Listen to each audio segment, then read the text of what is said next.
Bismillahirrahmanirrahim. Assalamualaikum warahmatullahi wabarakatuh. Nama saya Abdul Alif dari kelas manajemen H dengan NIM 220903093. Di sini saya akan menjelaskan tentang keseimbangan faktor ekonomi dua sektor.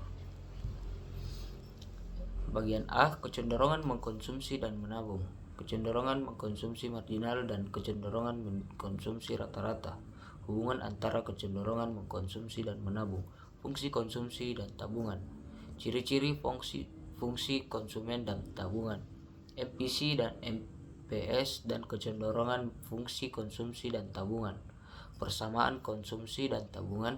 Penentu-penentu lain konsumsi dan tabungan. Dan yang kedua, investasi. Arti investasi adalah istilah mengacu pada pengeluaran yang dilakukan oleh para investor atau perusahaan untuk mendapatkan barang-barang modal dan peralatan produksi tambahan. Itu bertujuan untuk meningkatkan kapasitas produksi dalam ekonomi dengan cara menambahkan jumlah barang modal. Selanjutnya, penentu tingkat investasi. Faktor-faktor utama yang menentukan tingkat investasi adalah tingkat keuntungan yang diramalkan diperoleh, suku bunga, ramalan mengenai keadaan ekonomi di masa depan, kemajuan teknologi, tingkat pendapatan nasional dan perubahannya, keuntungan yang lain diperoleh perusahaan-perusahaan. Selanjutnya, investasi, keuntungan dan suku bunga.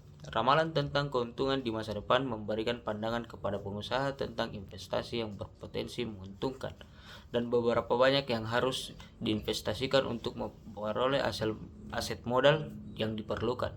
Sementara itu, suku bunga mengarahkan pengusaha untuk memilih jenis investasi yang dapat menghasilkan keuntungan dan dapat dijalankan sesuai kondisi suku bunga yang berlaku.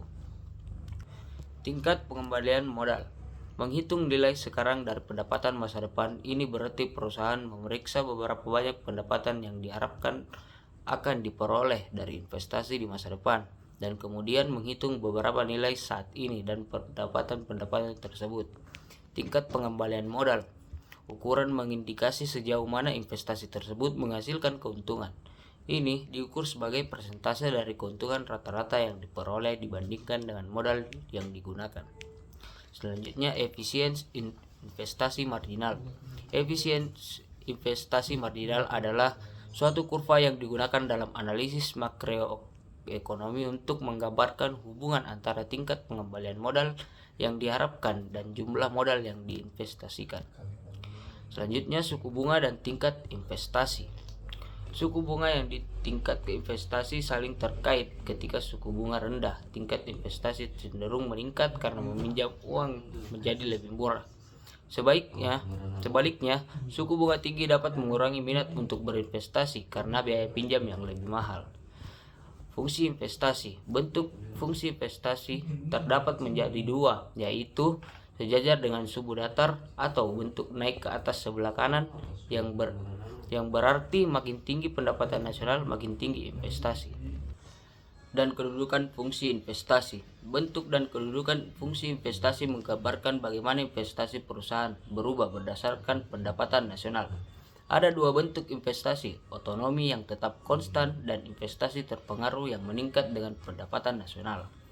Dalam analisis investasi, perusahaan yang sering diasumsikan sebagai investasi otonomi. Selanjutnya, penentu-penentu investasi yang lain. Ramalan keadaan perekonomian di masa depan, perubahan dan perkembangan teknologi, efek pertumbuhan pendapatan nasional, keuntungan perusahaan.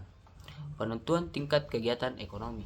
Untuk menjelaskan keseimbangan ekonomi negara, 3 metode yang dapat digunakan adalah menggunakan contoh angka yang dibandingkan pendapatan nasional dan mengeluarkan agregat, menggunakan grafik yang menunjukkan kesamaan antara pengeluaran agregat dan penawaran agregat serta kesamaan antara investasi dan tabungan, menggunakan metode penentuan secara aljabar. Grafik keseimbangan perekonomian negara. Pengeluaran agregat adalah metode dalam analisis ekonomi yang membandingkan penawaran total barang dan jasa dalam ekonomi penawaran agregat dengan pengeluaran total dalam ekonomi. Pengeluaran agregat pendekatan suntikan bocoran adalah metode dalam analisis ekonomi yang mempertimbangkan aliran dana dalam ekonomi. Suntikan mengacu dalam pada dana yang masuk ke ekonomi seperti investasi dan pengeluaran pemerintah. Sementara bocoran dana yang dikeluarkan dari ekonomi seperti tabungan dan pajak. Pendekatan aljabar untuk menentukan keseimbangan dengan menggunakan metode ini, kita dapat menentukan nilai-nilai variabel tersebut yang akan menciptakan keseimbangan dalam ekonomi, di mana pengeluaran agregat sama dengan pendapatan nasional. Pendekatan ini membantu dalam menganalisis perubahan kebijakan ekonomi atau variabel ekonomi lainnya dalam suatu model ekonomi. Perubahan keseimbangan dan multiplier. Selanjutnya, grafik keseimbangan perekonomian negara. Pengeluaran agregat adalah metode dalam analisis ekonomi yang membandingkan penawaran total barang dan jasa dalam ekonomi penawaran agregat dengan pengeluaran total dalam ekonomi pengeluaran agregat.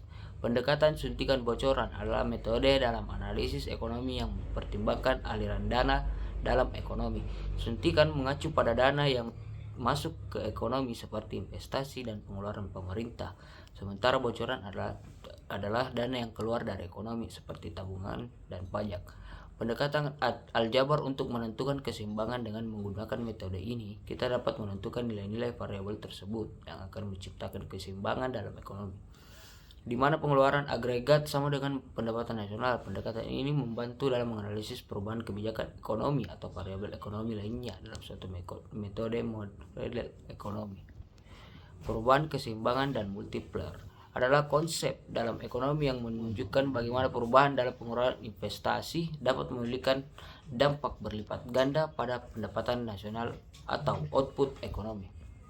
Menentukan besarnya multiplier ini melibatkan perbandingan antara perbedaan besar tambahan atau pengurangan dalam pendapatan nasional dengan jumlah perubahan dalam pengeluaran agregat yang mengakibatkan perubahan dalam pendapatan nasional tersebut. Paradoks hemat dalam konsep ekonomi yang menggambarkan situasi di mana individu dan rumah tangga secara kolektif mulai menabung lebih banyak daripada menghabiskan uang mereka. Ini sebenarnya bisa menjadi masalah dalam ekonomi karena dapat mengurangi pengeluaran konsumen yang mendukung pertumbuhan ekonomi. Kesimpulannya adalah keseimbangan ekonomi dua sektor adalah konsep penting dalam analisis ekonomi yang mencerminkan situasi di mana pengeluaran agregat dalam perekonomian sama dengan pendapatan nasional. Dua sektor utama yang terlibat adalah sektor rumah tangga dan sektor perusahaan. Konsep ini menciptakan landasan penting untuk memahami bagaimana investasi baik otonomi maupun mempengaruhi keseimbangan ekonomi. Keseimbangan ekonomi dua sektor adalah fondasi bagi analisis kebijakan ekonomi dan memungkinkan pemahaman mengenai bagaimana perubahan pengeluaran atau kebijakan ekonomi yang dapat mempengaruhi perekonomian secara keseluruhan. Konsep ini juga menyoroti pentingnya memahami terhadap mekanisme ekonomi dasar dalam analisis ekonomi yang lebih luas. Dengan ini, pemahaman yang kuat tentang keseimbangan ekonomi dua sektor analisis ekonomi dan pembuatan kebijaksanaan dan membuat keputusan yang lebih baik dalam upaya menjaga stabilitas dan pertumbuhan ekonomi suatu negara. Oleh karena itu, keseimbangan ekonomi dua sektor adalah salah satu konsep ini dalam ekonomi yang memiliki implikasi luas dalam konteks ekonomi global yang kompleks saat ini. Mungkin itu saja yang bisa saya sampaikan, kurang lebihnya mohon dimaafkan. Wassalamualaikum warahmatullahi wabarakatuh.